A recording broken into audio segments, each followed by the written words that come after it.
और झालावाड़ में वसुंधरा राजे का बड़ा बयान। सभा को संबोधित करते हुए उन्होंने बयान दिया। सांसद दुष्यंत सिंह का भाषण सुनकर बोली राजे, अब हो सकती हूं मैं रिटायर, मुझे अब पीछे पड़ने की जरूरत नहीं है।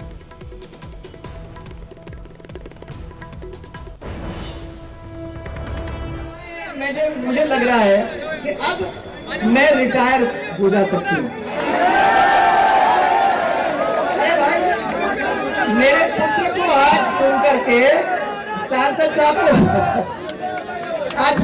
साहब को सुन करके मुझे लगा कि हाँ ठीक है, आप लोगों ने अच्छी तरीके से उनको सिखा के कुछ प्यार से कुछ आंख दिखा के आपने उसको ऐसे रास्ते पे लगा दिया है कि मेरे को इसके पीछे अब पढ़ने की जरूरत नहीं।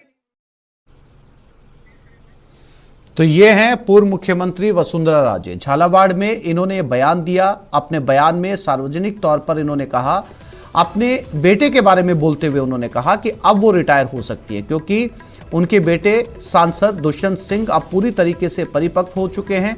उनका भाषण सुनकर उन्हें बड़ा संतोष हुआ है, इसलिए अब वो रिटायर हो सकती है। उनके इस बयान के कई राजनीतिक मायने निकाले जा रहे हैं। सियासी गलियारों में इस बयान को लेकर काफी चर्चा है। आपको एक बार फिर से सुनाते हैं वसुंधरा राजे ने क्या कुछ कहा। मुझे लग रहा है कि अब मैं रिटायर हो जा सकती हूँ। मेरे पुत्र को आज सुन करके सांसद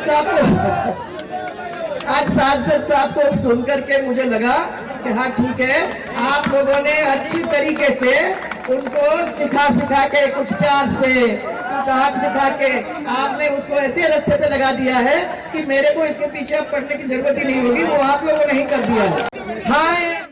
और आज दिग्गजों के नामांकन का दौर है। झोटवाड़ा से राज्यवर्धन सिंह राठौड़ नामांकन भरेंगे। झालरापाटन से वसुंधरा राजे, नाथद्वारा से डॉक्टर सीपी जोशी, खींवसर से हनुमान बेनीवाल, भीलवाड़ा के मांडल से रामलाल जाट का नामांकन, उदयपुर शहर से गौरव वल्लभ आज नामांकन भरेंगे।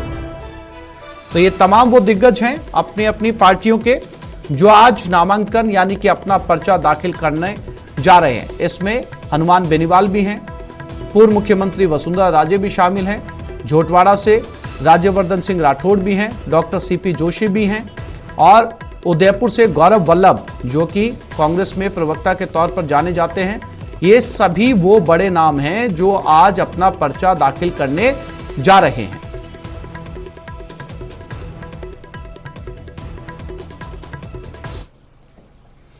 चित्तौड़गढ़ विधानसभा सीट पर कांग्रेस में बगावत के सुर उठने लगे हैं। कांग्रेस नेता सुरेंद्र सिंह जाड़ावत ने टिकट कटने की आशंका के चलते कार्यकर्ताओं के साथ बैठक की। बैठक के बाद सुरेंद्र सिंह ने कांग्रेस आलाकमान को चेतावनी देते हुए कहा कि अगर पार्टी ने टिकट नहीं दिया तो निर्दलीय मैदान में उतरूंगा। जाड़ावत ने कहा कि बाहरी प्रत्याशी को टिकट देने पर कांग्रेस की यह सीट खटाई में पड़ जाएगी।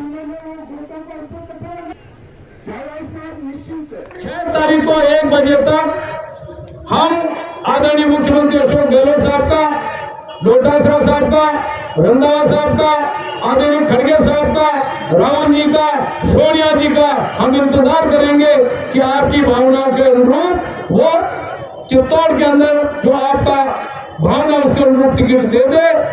अगर टिकट नहीं आता है तो फिर मैं आपके साथ हूं। हाँ।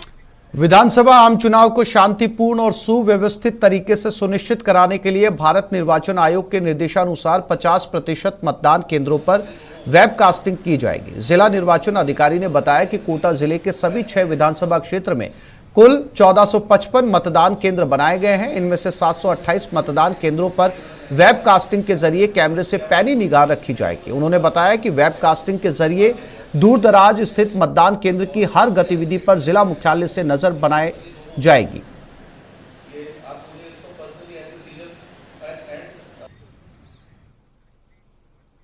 तो इस बुलेटिन में फिलहाल इतना ही। नमस्कार।